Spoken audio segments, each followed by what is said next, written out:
Hello, Yes But Why listeners. This is your host, Amy Jordan. Welcome to Yes But Why, episode 239, my chat with actress Danu Uribe. But first, you guys should totally buy some stuff from my sponsors because A, they are awesome, and B, I'll get some Christmas money. Yay! It's a win-win. So our first sponsor is, of course, Audible. Get your free audiobook download and your 30-day free trial at audibletrial.com/yesbutwhy. I just started listening to the book The Gifts of Imperfection, written by Brené Brown. Y'all, I can just tell I'm going to be dotting my I's and crossing my T's better than I ever have before. And I just would never have found time to read the book if not for Audible. I swear. Audible is available on most of the devices in your house. Go now and download your free audiobook today at audibletrial.com/yesbutwhy. The next sponsor of this episode is podcastcadet.com. Podcast Cadet is a company dedicated to helping you figure out the ins and outs of podcasting. Let Podcast Cadet get you started. Ask Podcast Cadet for help with your existing podcast. No matter what your question, Podcast Cadet can help. I have a webinar on podcastcadet.com about being a better host for your podcast. Check out what me and the rest of the Podcast Cadet community can do to help you do the best podcast you can do. Use code YBY20 when you contact podcastcadet.com and you'll get 20% off the workshop or service you buy. This week on Yes But Why, we talk to Danu Uribe, an Emmy-nominated voiceover and on-camera talent for commercials, video games, film, animation, and corporate training. In our chat, we talk about 4 years on the road with the Intergalactic Nemesis, about finding her path in the voiceover world, and about performing on stage with Conan O'Brien. If you recognize Danu's voice, it's likely because you heard her while Christmas shopping. Danu can be heard all over the country voicing brands such as Staples, Lowe's, Burlington Coat Factory, and World Market. I now present to you Yes But Why, episode 239, Danu Uribe on finding the unique creative path that works for you. Enjoy!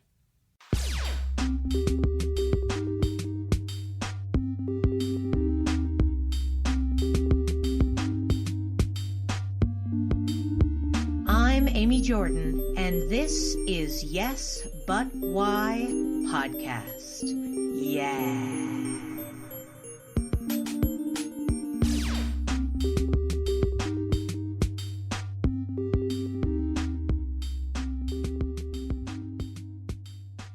To begin, let me know what it was that got you started in being a performer and doing theater. I would have to assume it had something to do with my birth order. I'm the last of 4 kids, and my sister's 9.5 years older, and then I have 2 twin brothers that are 4 years older than I am. Whoa. And I think, there's something about being the last of multiple kids that makes you crave attention, partly because I was probably at that point an accidental afterthought as far as children go. And so, I just, I was definitely just trying to get in there, like my sister, I'm 3 years old, my sister's 13, but I want to hang out with them, so, how do you captivate a room of people that are older than you? And so I would sneak out of my bed or whatever, watch Saturday Night Live when I knew I wasn't supposed to and that kind of thing. And, just very much informed by, comedy culture at a super young age with HBO and that kind of thing. I never wanted to do stand-up in particular, but I definitely admired stand-ups. And as I got older, I thought to myself, that's a really hard job. I know that there's a lot of careers that there's a lot more pressure as far as, maybe being an ER surgeon or something like that. But man, to be a stand-up, I feel like is very courageous, and I have a lot of respect for people that go that route. But so I think it was just partly circumstantial for me in that way. And then I guess I had other people when I was young, sort of encourage me to do this or that. They would put a microphone in my hand at a school assembly or something. And over time, I guess I just got comfortable holding a microphone. You know, they don't just hand microphones to anybody. You clearly already had some sort of like stage presence or like confidence enough. And also keep in mind, as a person who's an adult now who deals with young children, to whom I'm handing microphones, you're not just handing it to some schmo, right? You're like, this person is for sure going to do what we need her to do, and we trust her, and she's going to do it right. And then you hand the mic to that person. So, I mean, you had to have had a little bit of, you know, confidence going into it, or else those adults would never have trusted you with that kind of thing. Yeah. Were you like the MC at events? Like, were you MCing even if they didn't give you a microphone? Because I definitely was.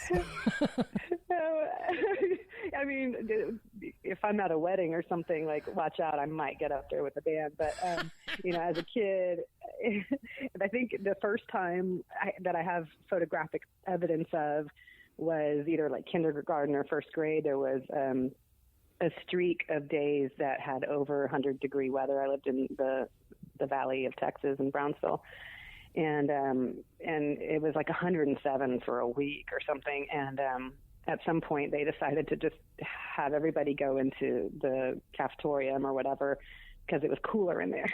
And they got some little Bluebell cups delivered, and we all sat in the cafetorium and ate Bluebell ice cream with the little wooden sticks. But somebody had the idea of having like an Indian rain dance and like starting this thing. And I don't know, somebody volunteered me. Like, it wasn't like I raised my hand, but they were like, we need somebody to, you know, start the Indian rain dance or whatever. And so I got, you know, thrown to the lions. That was like my first time, you know, having to. It felt important, you know, like we needed rain really badly, so I couldn't say no. You know, it was kind of like, Jesus. Did you want to do it? Like, not meaning like, did you want to do the rain dance? It seems like a silly thing, of course, but like, were you excited to be performing in that moment? Were you excited to perform any other time? I think I always just felt like it was what I was supposed to do. I don't. There were many times in my life over the years where I tried to do a more practical thing. I got a desk job, or I selected a major that was going to, you know, not be performance based in college, but it always felt very inauthentic in that way. That it was just sort of like, what are your superpowers, and are you going to use them, or are you not going to use them? And while I know I definitely could use a lot of those abilities in a lot of different jobs, I always sort of fell back to, I can't tell you how many times I wanted to chicken out of something, and I'd have a teacher say, no, you're going to do that solo. Like, we're not doing the show if you don't play the lead and you don't sing that song. And, you know, just like somebody just shoving me out there. And it's hard because I've definitely dealt with fear. Like, when I'm not the person making the choice to go out there and somebody's just shoving you on stage kind of thing. I had to override that fear response over and over and over again. And so it just became, you know, second nature at some point. Like, no, that's what I got to do. But it has served me well over the years. And I adore every one of those people that pushed me along the way. You know, I don't think they were wrong. I think they saw something and they didn't want me to waste it. So. Do you still get afraid every time you perform, though? Is that still something you work through? Yeah, I don't know if you saw Gentrifucked when we redid it, but my artistic director at the Latino Comedy Project, Adrian Villegas, he wanted me to do the next show that they were going to do called a Star Wars with the May the 4th Cinco de Mayo fiesta. It was a great show, but I bowed out of that show. And I explained to Adrian, I've been doing a lot of healing work on myself. I toured for several years. I lived on the road out of a suitcase, basically, when I was touring with a show called the Intergalactic Nemesis. And I didn't realize what an effect, always being on has on your body and your limbic system and your nervous system. And I was suffering from the pressure of like having a morning show, a kid's show, and then an afternoon show, and then an evening show, and then not getting enough sleep, and then, getting on a plane or back in the van or whatever for year after year after year. It was exhausting. And when Adrian asked me to commit to this new show that they were writing, I was like, I can't, I'm not, I get stage fright. He's like, what? We've worked together for a couple of decades almost now. And he's like, you get stage fright? And I'm like, yeah, I mean, and there, you can look at everything from every side of the coin, right? Like in some regards, stage fright you might think is bad for you and it doesn't help and, makes you feel bad in your tummy. But on the other side of the coin, it allows you this like laser precision and ability to like do things that you wouldn't normally be able to do if your brain were pumping out all of these, adrenalized chemicals. And my brain and my body were just tired of being on, day after day, because it's not natural. And that's why I have so much respect for athletes, because I know that they get stage fright too, but that's what allows them to make that 3-pointer. Your brain is trying to do you some favors there. Just for me, it was a long time of doing that, where I wanted to just like be able to feel relaxation in my body. I wanted to be able to take deep inhalations and exhalations and feel calmness wash over me. And it's really hard to do when that's, the opposite of what your job is. So when I got off a tour, I decided to really focus on wellness, and I started working at a Pilates studio on the side just to, get more in touch with my body and that kind of thing. And it's helped a whole lot. Your friend who was like, what, stage fright? What are you talking about? I am of equal surprise. You know what I mean?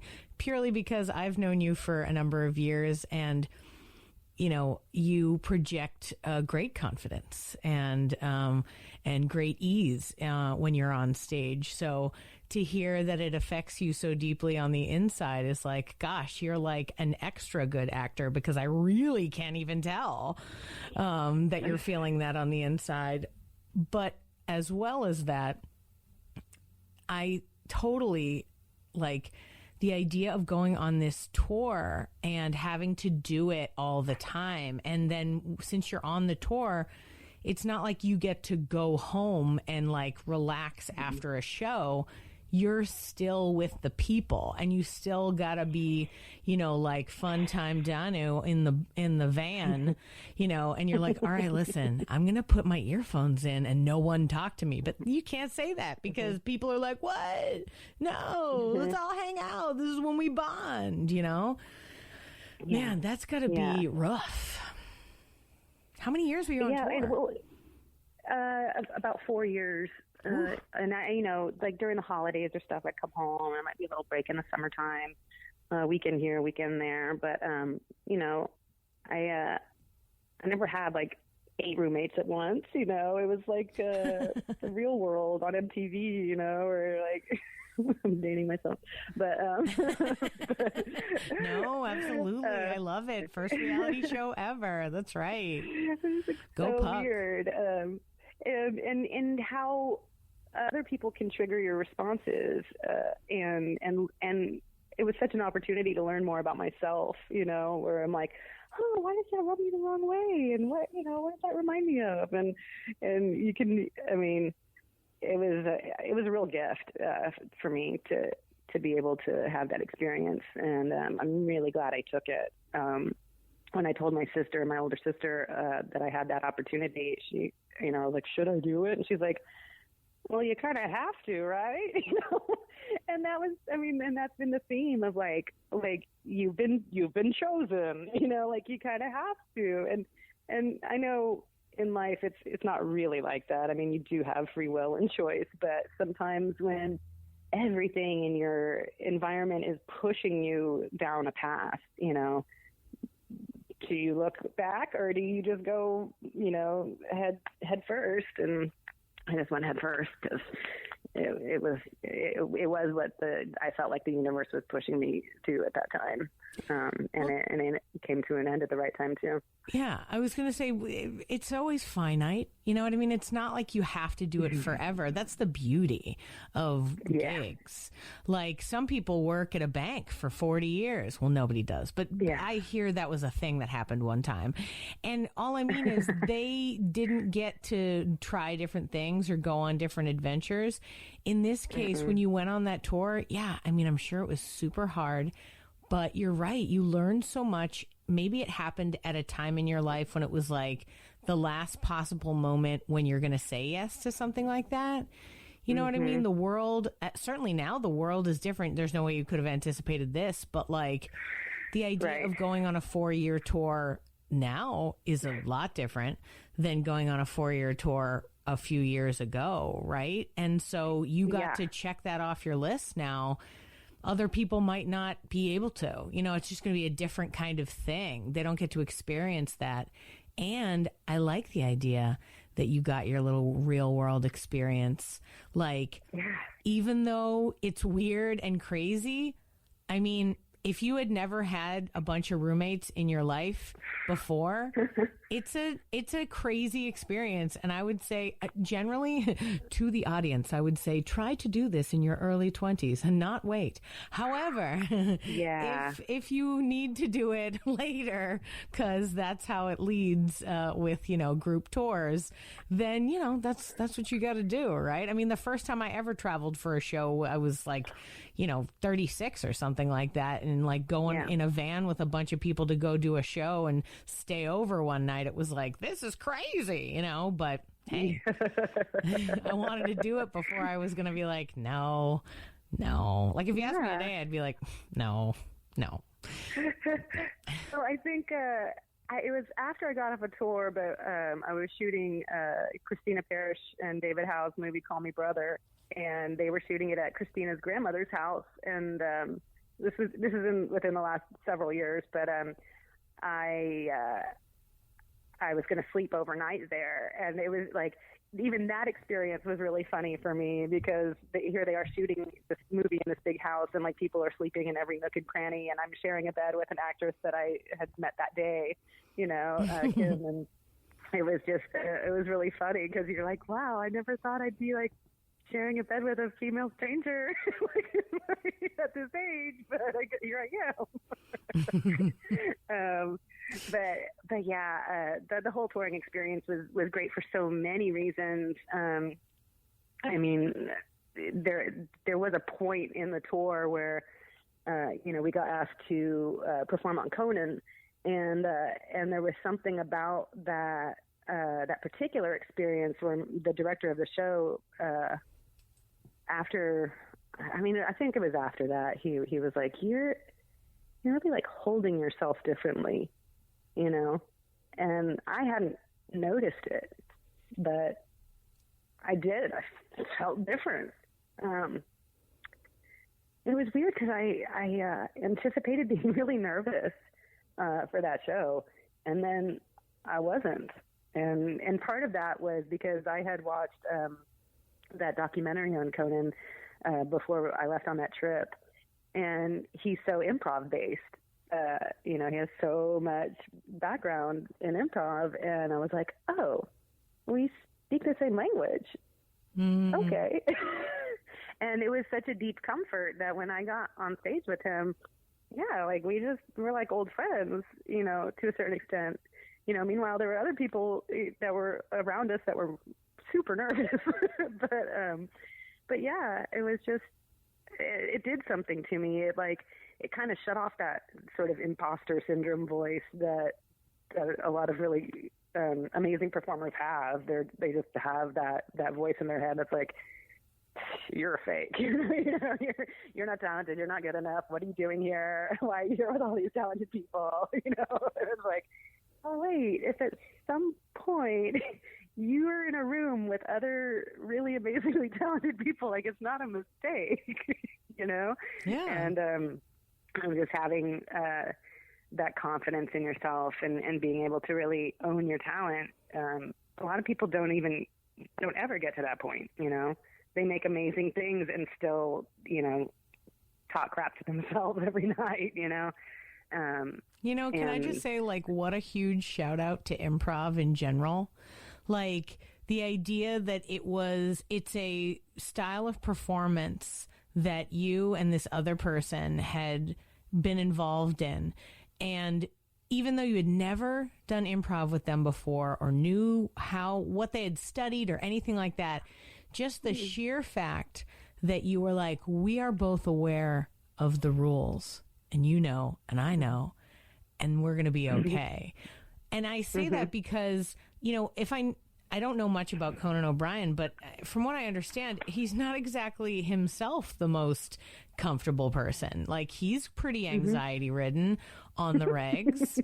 So, and I saw the clip with you guys, and he also seems comfortable. So I wonder if, like, just sort of that natural, like you both felt it. You know what I mean? It's like you meet a person, because this happened throughout life. You meet a person and you're just like, you and me are friends. We have never met before, but I can feel it, you know? And totally. Sometimes I think improv helps that. Like, if there's a bunch of people in a big room and I find out one person does improv, me and that person just like, whoop, and then we're like, what's up? How's it going? Tell me everything. So I love that it connected you and made you both feel comfortable enough to, like, enjoy that and, like, get to play, as opposed to, like, we are doing this because we are going to promote this event. Like, you know what I mean? Right. Yeah. And that was the thing where it was like we were performing a live radio show, right? Yeah. It's a style, like, by like an old style radio show. So we were all at our individual microphones, but at some point he breaks the wall, and walks over to me at my microphone, which is something we don't do in the show ever. We all stay stationary. And that might have freaked somebody out, being like, oh God, what is he doing? This wasn't in the script. But instead I was like, oh, he's playing with me. Okay, I like this. This feels good, Yeah. And yeah, it's comforting. And that's the thing, is like, improv is so, you don't know what to expect. You just have each other's backs, and that's something that you can't. I mean, you can teach people, but it's so nice when you just fall into an environment or a situation and you can just trust that. Yeah, and I mean, you and he both have been involved in that community for a long time. I mean, like, since his early days, like, but even before writing for SNL, he's been doing what we're doing, essentially, hanging out with groups of people trying to make shows, right? So he gets it. He's in on it. He gets involved with improv. Let's talk about that. How did you get involved with improv? Thinking about it, all of a sudden my brain went, didn't she just tell us that she's afraid on stage? Why, of all the things to choose as a performance, you'd think you'd want to do plays where you're saying lines that this is for sure the right thing that I'm supposed to say. How'd you get involved in improv if you have, if part of your experience is the fear? I think my personality is such that I am a thoughtful person, very much in my head, and I kind of wear my heart on my sleeve too. So those things both were really great for scripted work, and especially like scripted dramatic work. But and I've always had an appreciation for comedy, but I never really got any comedy experience in school. Like there was not an improv troupe in my high school or in my college, in my theater department. And while I did have a lead in some comedic plays, it's not the same, and at the time when I was in Austin, I was kind of fresh out of college, and I was interning at one of the talent agencies in town, and I guess at that point I had started working, volunteering at least at the Paramount Theater, which is a block away from the Hideout Theater where the Heroes of Comedy originated, and now I guess it's just the Hideout Theater. But anyway, it was the only place to go, as far as I knew at that point in life, for any kind of comedic anything. And it definitely got me out of my comfort zone. But I see pictures where I'm like a step away, like there's a lineup, and I'm over to the right, I can see how afraid I am in that picture, but there were exercises in those classes, and Shayna Merlin was in auditing one of my first classes, and we were doing a mirroring exercise, and it was just so intense, I don't know what was going on in her head, but we'd be smiling and then tearing up and then smiling, and then there's a certain magic of just working off of what you're getting given in that moment, and especially when there's no words involved. But I was kind of hooked in that regard of just being able to go someplace and flex those muscles and use language in a way that, is fun, and you just never know what's going to come out. Over the years, I think I've gravitated away from improv, partly because I do have that tendency to sort of freeze when I'm overthinking, and I don't enjoy it. I don't think an audience probably enjoys it that much. But I will say, when I am playing with people who I'm very close to, it just comes naturally. And I think I was attracted to improv because I've been doing improv my whole life. You know what I mean? I always loved putting on a hat and becoming another character and doing a funny dialect and holding that character for however many hours, if it's the whole evening, I could do it. And making it believable and fun is something that I've always enjoyed doing. I just don't know if people need to pay money to see it. It is a bit of an educational process, for sure. Yeah. For sure. But stand-up, I think it requires the audience, It's not always great. Yeah.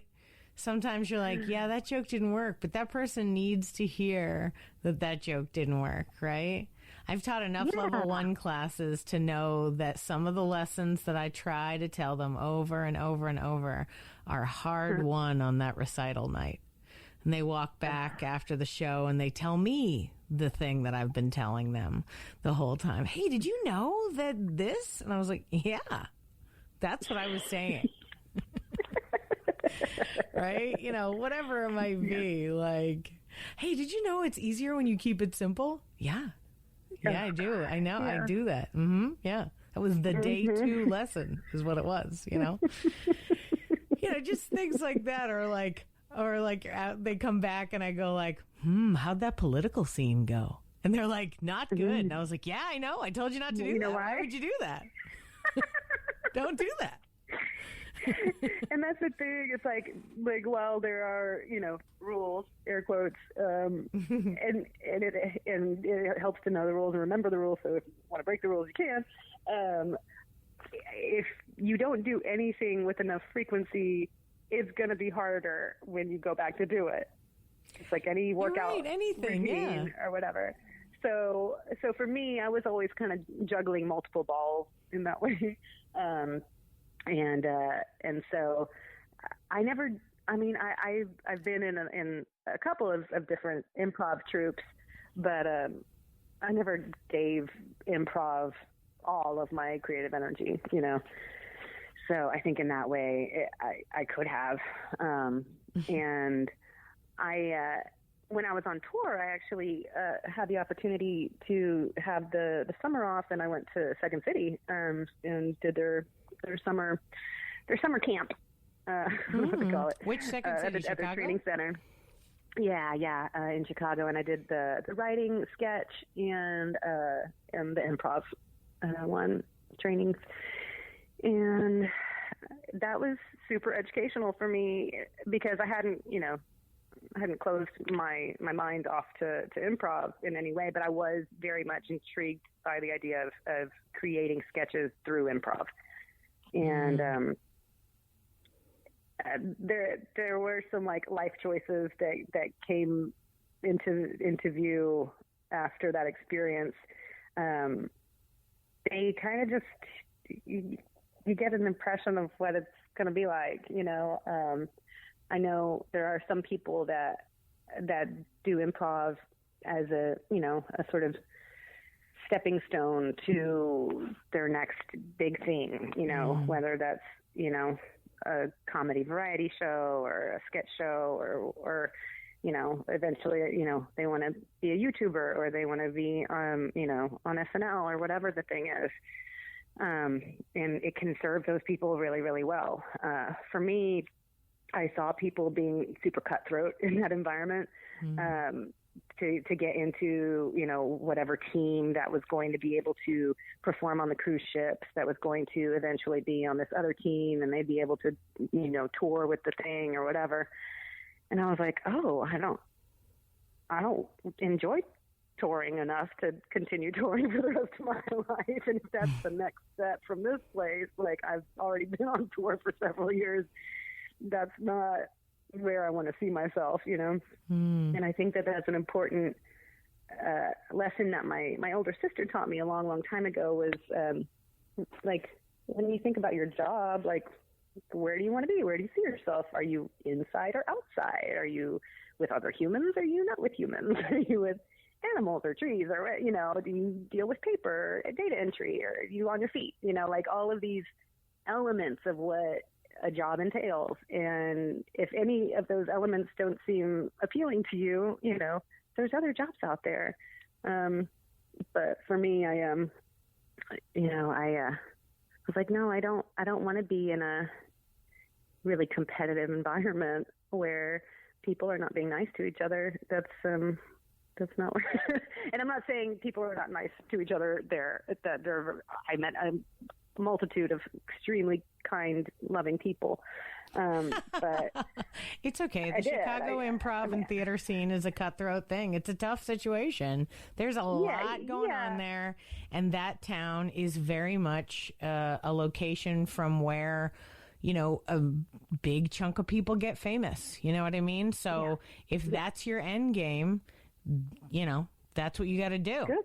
You got to do it. Go for it. Yeah. Yeah. I mean, Lauren Michaels was in the audience at a couple shows that I was in the audience for, so it's real, it's a real deal. It was. But on the same, the same idea, when we were touring, we had a couple weeks stay on Broadway, and I'd never lived in New York before, but I got sort of a taste of what it would be like commuting every morning and every night and, and that kind of thing.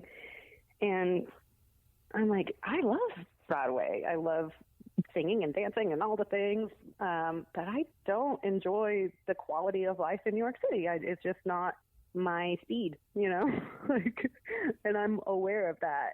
So if in order to be an astronaut, I have to ride a missile in the rocket, like I'm not going to enjoy that experience. I can't just get to the moon without riding the rocket.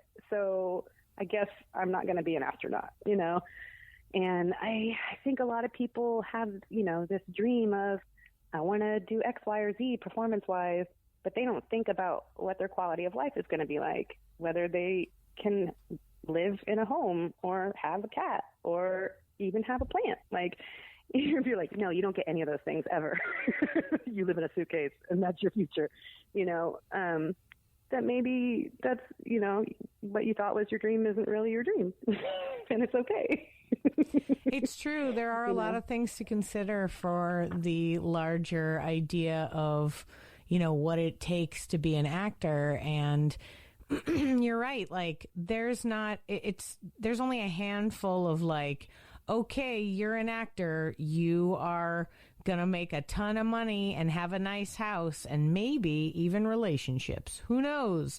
But most of the time it's like, and I feel like literally from the COVID shutdown and talking to friends of mine, like across the world, like theater people, like people who are performers are on constant duty.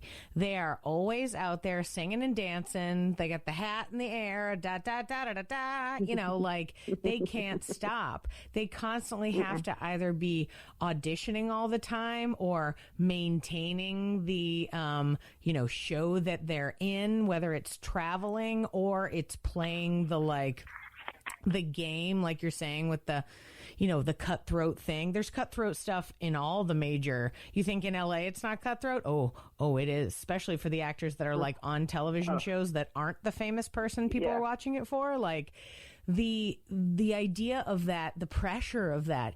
Are you willing to do that for your whole life, right? Like I have an uncle who is older. I won't tell you how old he is. You're welcome, Joe.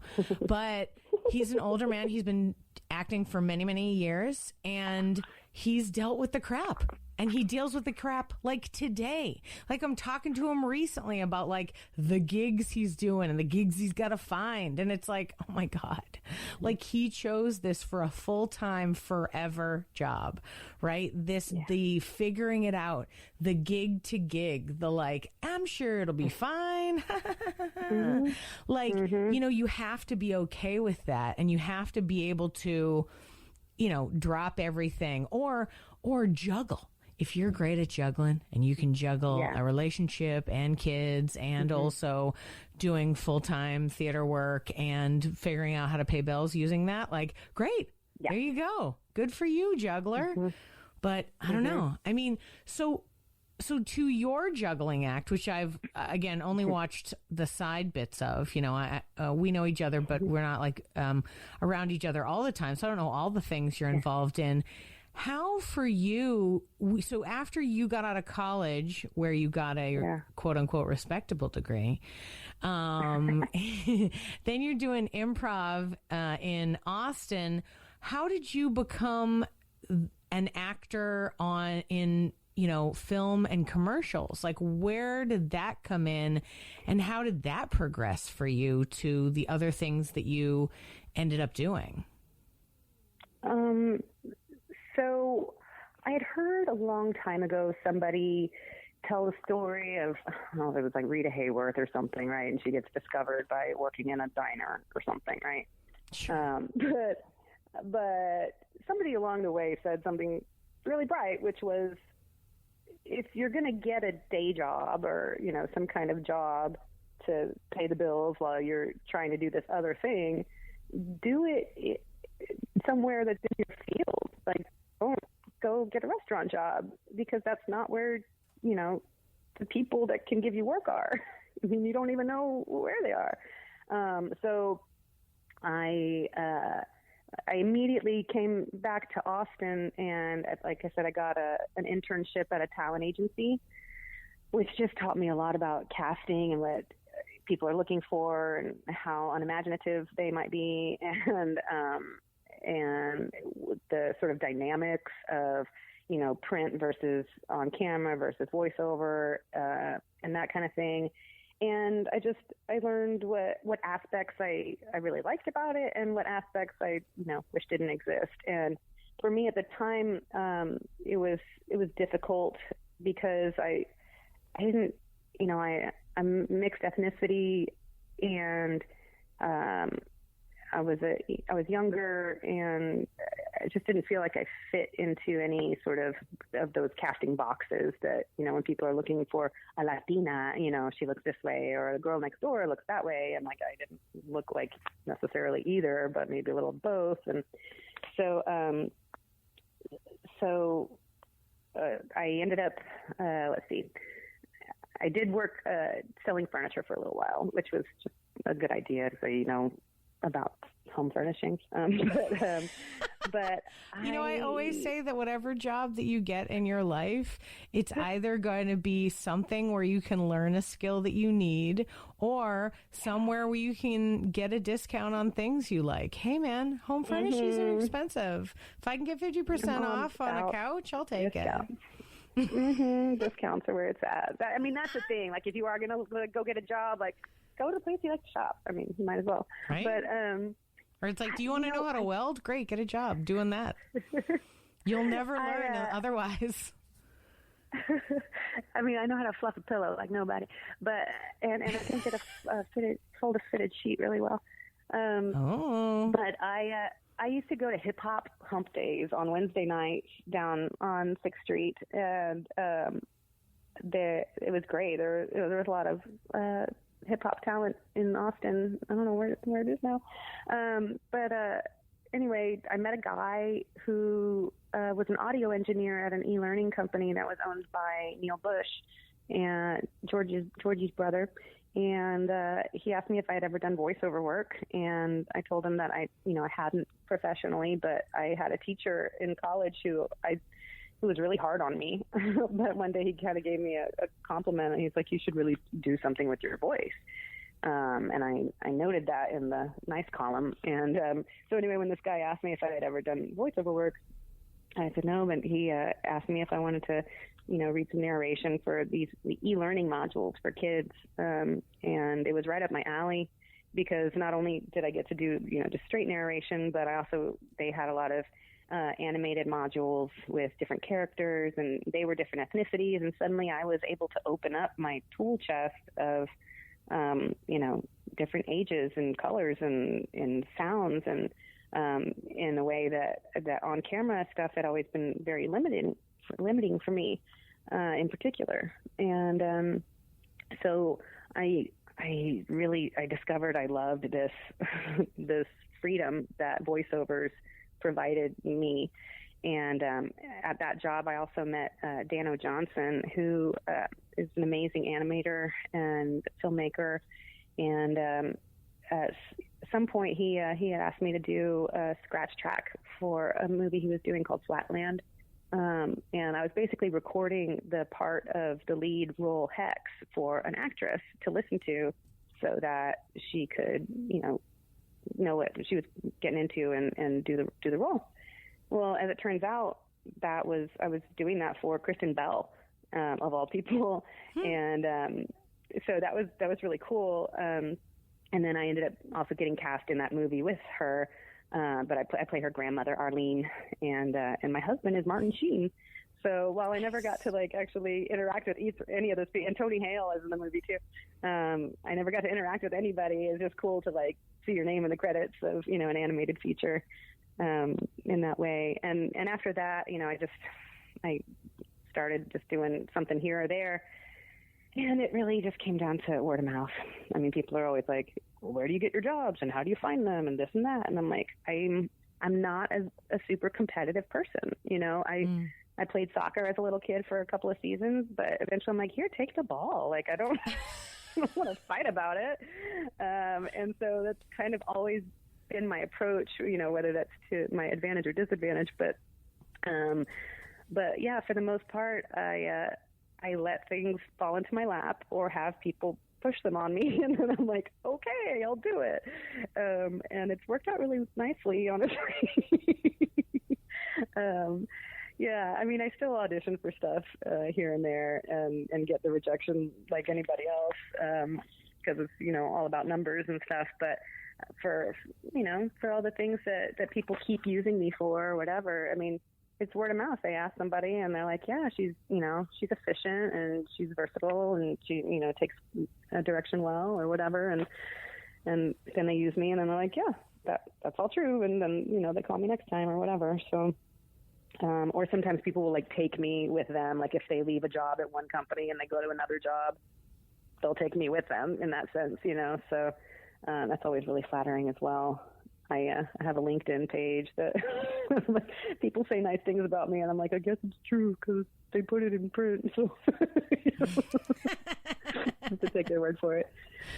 Oh man, you're so funny being like, I guess I have to take their word for it. You are really great. I mean, if I've talked to tons of people about what it is to audition, and usually it's more of a slog, an uphill battle. I like the idea that it's just, and I don't want to say just worked out for you. What I mean is it's flowed from friendship to friendship, that the idea of, just being good at your job and pleasant and people wanting to work with you, and then it going from gig to gig purely out of like friendliness and like respect. That's great. Mm-hmm. That's amazing. That's way better than some of the other stuff. You know what I mean? Oh, like, man. Be hot if you want, but to have people like you enough to want to work with you multiple times, I'll take it. I'd much rather that. Like, that's an excellent skill to have. Like, put that one in a locket and keep it. I mean, I've never had like terrible self-esteem. Luckily my parents, set me up pretty well in that regard, but there are a lot of experiences that can shred your self-esteem over the years. And I feel like auditioning can absolutely be one of those things, especially a lot of like in-person auditioning. You're like, they don't like me. They don't like my eyebrows. They don't like, you just like keep guessing, like, what is it about me that they don't like? And that can really damage you, or on the flip side, like if people do hire you because like you're hot or whatever, then you start doubting if you have any craft, so I decided at some point, like, look, I'm just going to be on time and do what they ask me and ask about the people in their lives and then legitimately care about the people in their lives, and create friendships that way. I think that's really important. When MTV came to Austin, they picked the Latino Comedy Project, the comedy troupe I was in, to do a campaign of ads for MTV Tres, which is their like Latino MTV. And they had looked all over the U.S. for a comedy troupe, and they decided on us because we like weren't too Cuban or too West Coast or too New York or whatever. Anyway, it was just funny because here this big like team of people was coming to Austin to shoot us, and it was one of the first times I'd been on kind of a big shoot like that. And the director there, I don't know, somebody said something to somebody in a certain way, and he was like, no, we're not going to play like that here. We're going to speak to each other, with respect. And, I don't know where you came from, but that's, we're in Austin right now, and this is how we're going to treat each other. And it was cool because it was like, oh, if you're in charge, you can decide what kind of work culture you're in. And so things don't have to be ugly or cutthroat or, high pressure, or, I understand people have deadlines and that pressure can cause stress, and stress can have people acting out or whatever, but people can just be nice, like there is a world in which like everybody there is happy to be there, and and ugliness does not need to be rewarded. No, right. Like just because you're a crazy narcissist doesn't mean that you have to make this workplace toxic for everybody else. Like, and get that guy out of here. So I decided I never wanted to be one of those people. That's great. That sounds like such a great moment to have when you're like, oh no, this is about to go terribly wrong. And then the boss is like, all right, just in case we're all unclear, we're in Austin, and Austin is fun, so you're all going to stop being losers and be fun instead. Like, I love that. I also, by the way, love that Austin stands for, to many people, not even just this one director, but like to many people, it stands for a certain level of like kindness. And like, whenever I talk to people about it, the vibe they get from Austin is like, oh no, good work happens there and everybody's really nice to each other. And I'm like, that's exactly what I want you to think. And it's not that it's untrue. It is true. It's hard won. You know, I don't think it was always true. Certainly not during my, 10 years of living here. It's been up and down, but it's like, that's what we're trying to project. So thank you. Yeah. Good. Yeah. I mean, it's our brand, you know. We'd like we just you have to like keep reinforcing that. Yeah. You know, honestly, I feel like, you know, with COVID, there has been a big outcry for sort of community and kindness, and without any on-stage performance of any kind, theater or improv, the communities have started to connect with each other in a bit of a tighter way. You know what I mean? Like, there's been a lot of people from all over the world doing shows at the theaters in town because they're online. So there's like, oh, there's this person from Sri Lanka who's going to be in the Hideout tonight. Like, what? Are you kidding me? What? You know, like things like that where it's like just different. People connect, but people connect in because they're like, I know this place is going to welcome me and not be weird and not potentially have, you know, no offense to Chicago. Chicago will be changing post-COVID for sure, but like doesn't have the same cutthroat nature to it. I mean, you know, Lorne Michaels not coming to our shows in Austin, so I can see why it's less cutthroat, but you know, regardless, it's like, so even if he did come, we'd be like, come on in, bud, grab a beer, sit down. Like, I'm not worried about you. I mean, I think about even Moon Tower and like when the famous people come into town, every person that I've ever been able to have a conversation with has been like, God, I love when I come to this town. I finally feel comfortable. Like, it's not like I'm, you know, I want to be here because it's like, oh, good, other real comedians, as opposed to people who either they live their whole lives on the road with just audience, or they are constantly they're working their way up. So they're constantly like fighting to get the best thing. And they're doing this. Can I be the host of this thing? Can I be the, you know, headliner on this thing? You know, but when they get to Austin, it's just like, hey man, how are you? Great. Come on. All right. Like easy going, fun times. And I've always appreciated that. Yeah. I definitely have a deep appreciation just for, the ability to be in an environment where you can feel relaxed. And that's sort of why, you know, New York, and I was, you know, saying the speed of the city, it's just too much stimulation for me personally, you know? But that's not to say that, you know, if you want something, you want to go for it, you know, like, hustle, you know, like there are people that want to be, you know, want to have their evening talk show or whatever someday, you know, and you know, no slight on Austin, but I know that being in an environment where you are surrounded by talent that is, let's say, of a higher level than you're currently at is the best thing for you if you want to get better at doing something. If you stay on the level of people that are currently on your level, it's harder to rise up in that way. I mean, sure, you feel like a big fish in a little pond, but you want something in an environment that challenges you.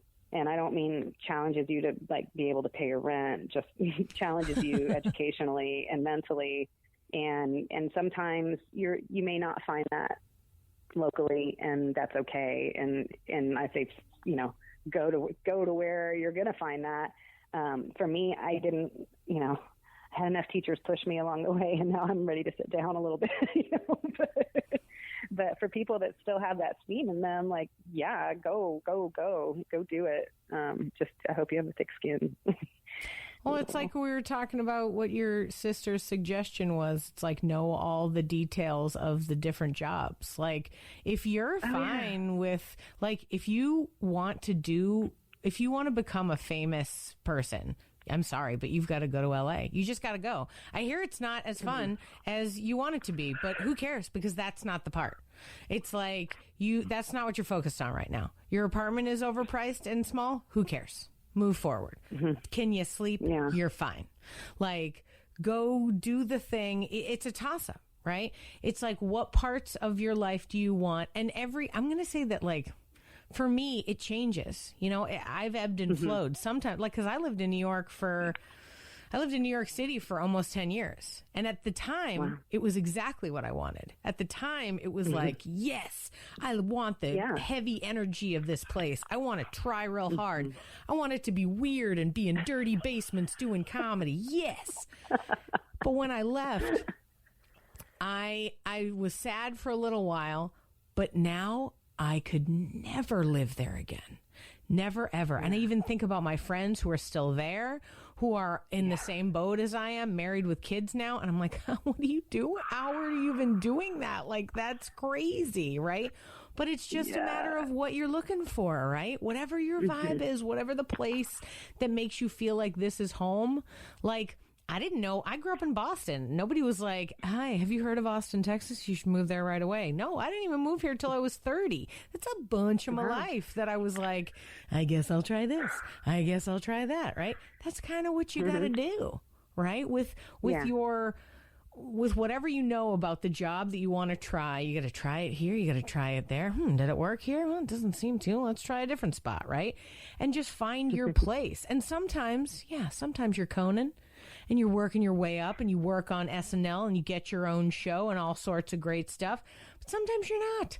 Or sometimes you're like the guy who works for Conan and nobody knows your name, but you're still writing every day and your jokes go up up in front of people every day and you're like, oh, look at, they're laughing. I wrote that. That was so great. Like, that team is tight. There's just nothing wrong with whatever journey you want. Whatever part of it you want to be part of. There's a spot. There's a spot for you to do it because there's a lot of jobs. And the other thing about right now is that people are leaving. It's hard. It's hard to maintain. It's hard to continue to do. And as far as I'm concerned, now it's just a waiting game of who's going to be left. Because once we come back, there's going to be a much smaller pool to pull from. So if you stick around, you're in the pool. Right? They might be pulling it from anywhere. You know, speaking of which, I wanted to ask you, during COVID, have you been doing a lot of like self-tapes? For auditions? Yeah. I wouldn't say a lot. I've had a couple of Zoom auditions. As many as there are. Have been interesting. Yeah. But a while back, I told my agency, like, hey, don't submit me for any on-camera stuff because I'm just like not feeling it right now. But they still do, and then I still audition, and you know, it's just a fun exercise.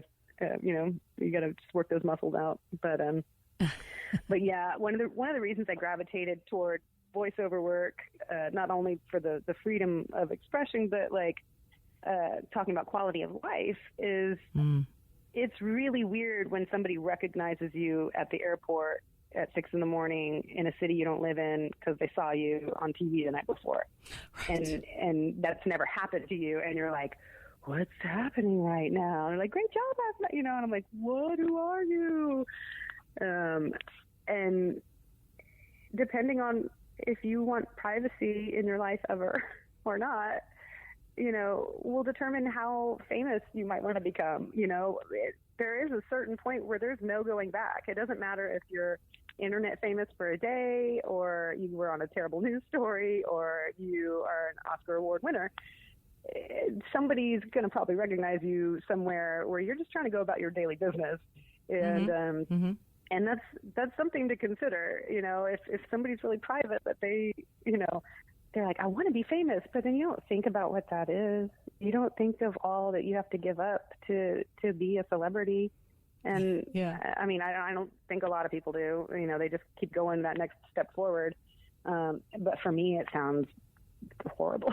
Like, I just want to be able to go to Costco and not have anybody bother me. You know, that's where I'm at these days.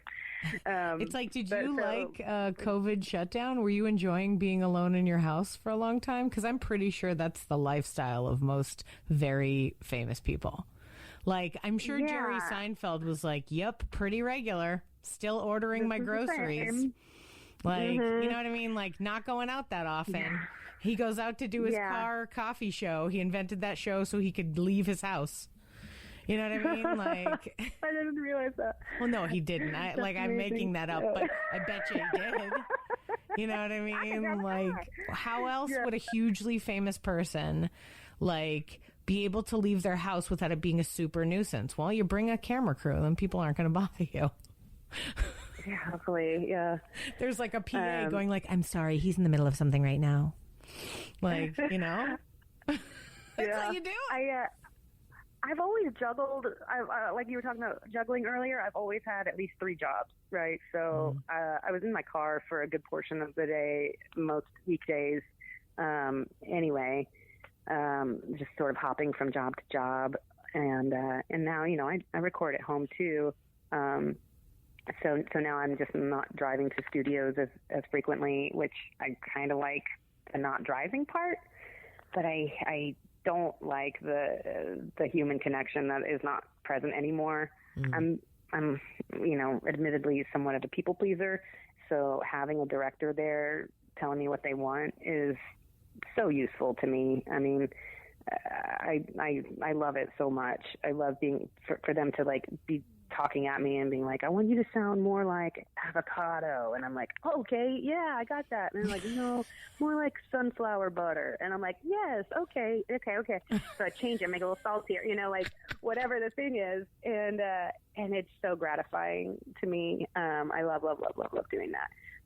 There's an intimacy that I get to have at home without people that can be useful at times too. I do a lot of, you know, sort of more informational, educational kind of stuff. And, you know, every once in a while I'll get a voiceover about, you know, breast cancer or something. And like, I'll put some feeling in that, you know, that maybe I wouldn't be as vulnerable with an audience. But so it's nice being in my little box.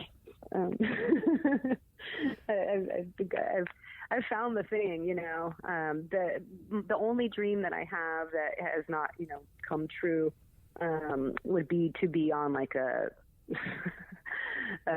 animated series like The Simpsons that's on for decades, and that has the genius behind it of Matt Groening and, you know, that cast and that level of talent. I mean, obviously I grew up with The Simpsons. My stepkids are now growing up with The Simpsons, and I'm just putting that out in the universe. If anybody's working on anything, that's the only next level thing that I would want to do. I did voice something, an animated series called Nomad of Nowhere for Rooster Teeth not too long ago, and that was super fun. But it was just a couple seasons. So yeah, my dream would be to just, you know, have a gig like that went on till the end of my time. So voiceover is pretty much your main bread and butter. Has it maintained throughout COVID? Man, it shut down. Like, things shut down right there at first. But then very quickly there was a need for hospitals, banks, and like veterinarians, places that were still open needed COVID messaging, basically. So my gigs have really reflected the state of the nation in the sense that I can tell when people were being more careful, when people started relaxing, when the spikes went up, when people had to get careful again, you know, what types of activities people are doing in what states. Because, you know, I'll do voiceovers for companies, hotels, and casinos, and all kinds of venues all over the nation. And so, you know, I'll be doing a voiceover for a casino in Las Vegas, and I'm like, oh, they're open again. Okay. You know, and the messaging might be, you know, please wear your mask when you're doing this or that, but the casino's open, girl, you know? So, but yeah, it's just been really interesting. So anyway, over the months, yeah, the work has picked up fairly steadily. But, you know, it's still very much COVID related information, although now with the holidays, there's some more, you know, uplifting shopping to do and things like that. But maybe some holiday messages and not just like, please don't die. Try to avoid dying. Mm-hmm. Now it's like, avoid dying and buy some gifts. Yeah, exactly. Yeah. steep discounts coming this Black Friday. Yeah. So, but yeah, this Black Friday, we're just giving stuff away because literally no one can purchase take it. So just we're gonna burn take the it. joint down. We're closing up. Just take it away. Empty it out. Brick by brick, this thing's coming down. It's crazy. I mean, I see so many venues and stores and restaurants and places closing, you know. So I'm just really, really proud of all of the business owners that have been able to pivot their business in such a manner to allow them to stay in business and employing people in a safe way. You know, I mean, the whole haphazard, like, we're just going to reopen and everybody's working again and don't tell anybody if you got COVID, you know, like the whole, like, don't ask, don't tell thing. Like, that doesn't work with this, y'all. Like, you just need to keep your employees informed and they can make educated decisions, but don't, like, keep it a secret. But yeah, I'm really impressed with companies that have been able to make it work, you know? Yeah. Yeah, for real. And even ones where you're like, wait, so-and-so closed? You know, like just weird things where you're like, how is that? You know, I am looking forward, and I've said this 1,000 times, but I'll say it 1,000 more.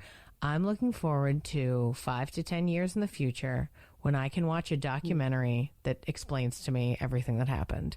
Like, not just the science and the actual virus. No.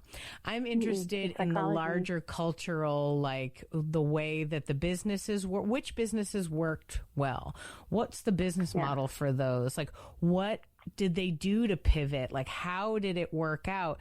Because it's like if you're a business that's open right now, and especially if you're a business that's doing well right now, like A+, like you're doing it. Like write a book immediately about how you did it, because it turns out the other ways to do it didn't keep you going, right? So you are doing it, and that's amazing, right? So that's a really good thing. Also, sideline back to your voiceover work. Voiceover work, number one, what a great gig to get into, like from the beginning. So awesome. You are great. Your voice is great. But also, like, it could keep you for your whole life. Like, you can be doing voices. You know, I think about The Simpsons. You know what I mean? Those people are quite a bit older than they were when they started, right? And yet they're still doing the voice of an 8-year-old, right? Like, that's amazing. You know, and making hopefully millions of dollars. I don't know how much they make, hopefully a lot. But like, they're doing this work, even like, you know, shows that I like watching, like things like Bob's Burgers. Like, I'm like, I love that they are all doing this. I love that these are all performers that do lots of other different things. Even people like John Benjamin, who's in a bunch of things. Like, I've heard his voice maybe 1 million times. It was like 3 years into listening to his voice every day before I was like, I should Google this guy and see what he looks like. And I was like, oh my God, wow, I would never have put that face to his voice. And it doesn't even matter, because he just has this ability to be 1,000 different characters, right? And that's such a skill and so fun. And I'm so glad that that's something that you do. Like, I don't know. I just wanted to, like, we were talking about COVID for a little bit. It got all weird. And I was like, no, let's not talk about business closing. Let's talk about how Danu is great and what a cool path that you're on, like, that you can maintain for a long time. Like, super cool. Super cool. I feel really fortunate, y'all. So thank you to everybody that's had a hand in my career. Yeah. A big shout out to all y'all. Yeah. It's a good time. I mean, and you're great. So thank you. What advice would you have for actors who are, you know, trying to get into it, trying to get involved? I mean, I think one of the details I wrote down that you mentioned that I think is like such an amazing, like, smart move was getting the job at the talent agency just to sort of see how it worked before you were, you know, in the fray. Like, that's super smart. But like, what advice do you have for people? Like, how do they get started? What should they be doing to get themselves ready when the world opens up again? They're going to look for people. What could they do? I'm going to say it, and y'all may be surprised, but I highly recommend for all humans having an experience on this planet to find yourself an excellent therapist that you should trust. Regardless of whether the acting thing works out or not, it's going to serve you well. It is a lot better to be an actor that has done some introspection and understands themselves, understands what triggers them, understands how they react to things, because acting is reacting. So especially in improv, if you have the tendency to react in certain ways in real life, it might come out on the stage, and maybe you don't want it to, because you want to be somebody else on stage instead of yourself. So that would be the very first thing I would say to anybody. Anybody that's like, hooey, I don't need a counselor, I have friends and family or whatever. No, everybody experiences trauma every day. And maybe you have some outlets that help you through that. But I would say if somebody's looking for an answer, they're going to find it in themselves. To trust your own intuition. Listen to the nice voice in your head, not the mean one. And to follow what that nice voice is telling you, you know. There is something inside of you that will help guide you on this journey. And if you're looking outside of yourself to fill something inside of yourself, success is much more difficult. So I think in any job, in any career path, knowing yourself is a great place to start. I guess the other thing would be to be kind. You know, I think a lot of people take that for granted, but how you deal with people, how you make people feel, even if it's a very brief interaction. You know, that person that you're signing in at the audition at that little table, you know, like, be extra nice to that person. You know, like, they have a lot more power than you think. You know, that kind of thing. And not taking things personally, because while you'll probably receive a lot of criticism on your journey, hopefully they're critiquing a performance. They're not critiquing you as a human being. Don't internalize it. Just try to find ways to relieve stress and let it go, because it's just like dating. It's just a numbers game, and eventually you're going to find a good match, you know? So those types of things. I know that was like not really career-based. Oh, the other thing is to listen more than you talk. You know, it's something I tell people that if you're in a room surrounded by people that know more than you do, shut up.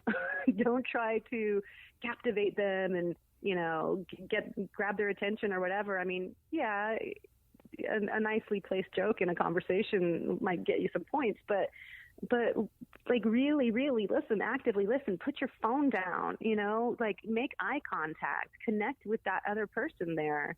Yeah, I mean, put your phone down. just all of it. Yeah. Yeah.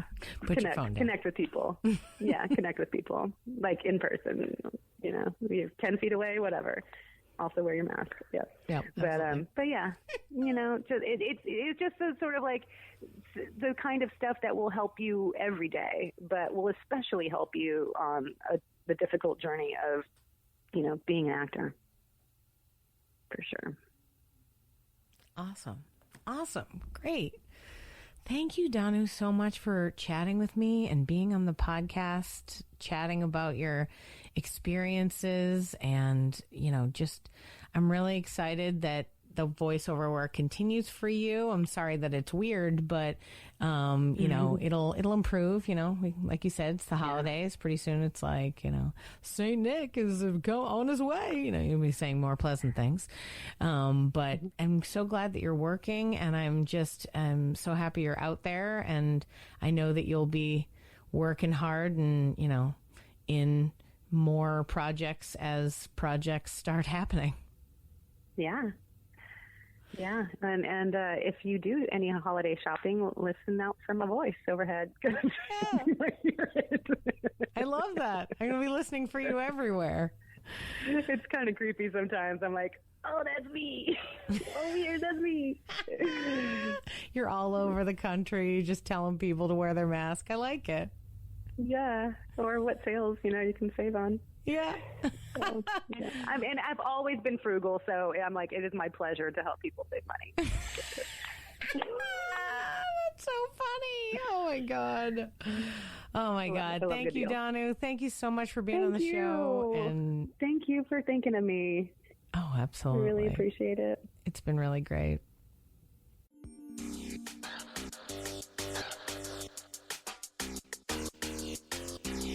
Thanks for listening to Yes But Why Podcast. Check out all our episodes on yesbutwhypodcast.com or check out all the content on our network, HC Universal, at hcuniversalnetwork.com.